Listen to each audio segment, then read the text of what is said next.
A life hangs in the balance because of dangerously high blood pressure, but the road to treatment isn't straightforward. Dear Dr. Roach, I'm a 58-year-old woman struggling with extremely high blood pressure after suffering an aortic dissection from a fall. Somehow, I survived this potentially fatal injury and have been managing to get by. Just last week, my blood pressure was 193 to 119 millimeters of mercury, which actually feels low compared to my usual readings around 220 to 130 millimeters of mercury, give or take. Despite this, I refuse to take blood pressure medication because I only have one kidney functioning at 75%, and I worry adding pills might cause more harm. Plus, medications make me feel sick, depressed, and lead to weight gain. My CT scan revealed multiple narrow sections in my aorta. Medical staff often warn me that my condition is fatal, but I have already outlived my surgeon's expectations by 12 years. So is my risk really that severe? It might sound foolish to question this. Also, my pulse rate is between 55 and 60 beats per minute. I keep myself very active and consider my heart strong. MW. Dear MW, an aortic dissection occurs when the layers within the aorta, the body's largest artery, split apart, a medical emergency that can quickly become life-threatening. This condition most commonly arises from poorly controlled high blood pressure. If the dissection blocks blood flow to the kidneys by affecting one or both renal arteries, those kidneys respond by releasing a hormone called renin, which in turn raises blood pressure even further, creating a dangerous cycle. Maintaining blood pressure as high as yours is incredibly risky. It not only threatens the health of your single kidney, but also damages blood vessels throughout your body, especially putting your heart and brain at danger. Your chances of suffering a heart attack or stroke are significantly increased compared to someone with normal readings. While it's impossible to predict the exact moment something serious could happen, it is clear that your situation is precarious.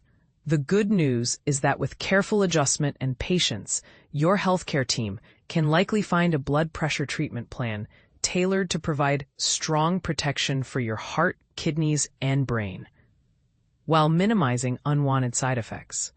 It's rare for blood pressure medications to cause depression or weight gain of the extent you described. An autoimmune disease that's tough to beat, but should fear of side effects hold you back? Dear Dr. Roach, I'm a 73-year-old woman in generally good health, but I was diagnosed with Bullous Pemphigoid in January 2022. This rare autoimmune skin disease causes painful blisters and itching. Over the past 3 years, I've been treated by 3 different dermatologists using doxycycline, prednisone, and the newer drug Dupixent.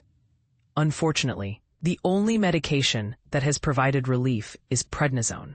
I usually take between 5 and 10 milligrams of prednisone, depending on how bad the flare-ups are. While prednisone helps control symptoms, I really dislike the side effects, especially the weight gain and easy bruising. My doctor has suggested trying Imurin next, but warns me about its potential side effects, which sound intimidating. I would be grateful for your advice. DB.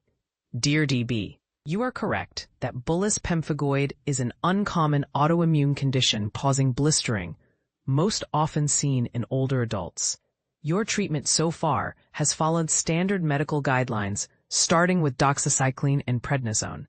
We were also prescribed dupilumab, Dupixent, a relatively new and powerful medication shown to be effective in about 92% of patients. So it's unfortunate it did not help you. Besides Imurin, azathioprine, several other medications can help reduce the amount of prednisone you need, such as dapsone, methotrexate, and mycophenolate. These drugs have been used for many years and can be safely managed by experienced doctors. It's very important to weigh the long-term risks of prednisone use against these alternatives. Prednisone can impair your immune system, raise blood sugar and blood pressure, and increase the risk of bone thinning, osteoporosis. Given the serious side effects you are experiencing, considering a steroid-sparing medication seems wise. What do you think? Should fear of side effects stop you from trying newer or alternative therapies? Feel free to share your thoughts and personal experiences in the comments. Let's get the conversation started. Readers interested in asking questions can write to Your Good Health at med.cornell.edu for Dr. Roach's advice.